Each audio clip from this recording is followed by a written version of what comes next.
Right here on this possession, we got two Celtics defenders trying to trap Zion. As he goes to drive, there's a third one swiping at the ball, and finally a fourth one meeting him at the rim. But none of that matters as Williamson overpowers all of them for 2 of his 28 points and a win for the Pelicans. Now, Zion is a beast, plus Boston didn't have Jaylen Brown for this game, so there are a lot of excuses for them if you want to go that way. But still, there are some glaring issues as well, and we need to talk about them. What up everybody, my name is Stefan and this is Heat Check. Let's get into it. Marcus Smart having a J.R. Smith moment and zoning out is not really a problem, but it's too funny not to include it in the video. Shot clock running down, great energy on defense, and Payton Pritchard makes it a jump ball with only 0.3 seconds left on the Pelicans shot clock. Thing is, of course, if the Celtics get it, that's a change of possession and a fresh shot clock. But then look at Smart heaving it one-handed from half court for the buzzer beater as he forgot who had possession before the jump ball. Anyway, Marcus is a high-effort guy, usually pretty smart,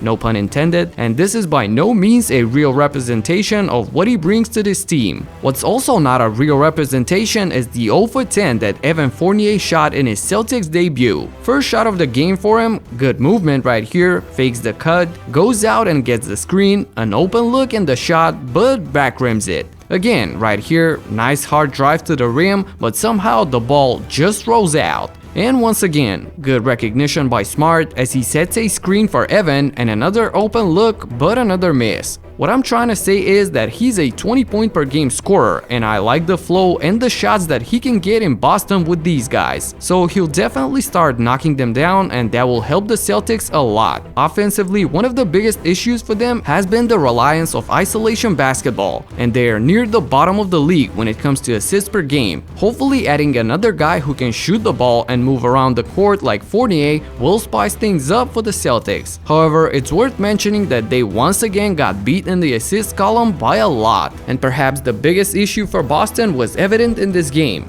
and that is defense. The Pelicans were blazing hot shooting the ball, 50% from the field and amazing 51% from 3. They sure were able to hit some tough shots, but on the other hand, teams get hot pretty often against the Celtics. Brad Stevenson's guys are 21st in defense. That's nowhere near good enough for a team wanting to go deep in the playoffs. I mean, look at some of these points that the Pelicans were getting inside. This is too easy, and when you watch their big men and how they looked helpless at times in this game, it's easy to imagine a similar thing happening in the postseason as well, with Brooklyn adding Griffin and Aldridge, Philly with Joel Embiid of course, Bucks with Giannis, and even Miami, who are in a similar slump as the Celtics, but they do have Bam Adebayo inside. I said this in my video about the trades, but Boston needed to get Vucevic and they missed him. So now with the way the roster is, with Williams and Wagner at the center position, as much as I love watching them play and as much as I'd like to be wrong on this one, I don't see the Celtics beating any of the big teams in the East, so this could easily end up being a first round exit and some changes could be coming in the off season. Let me know what you think about them and if they can do anything to save their season.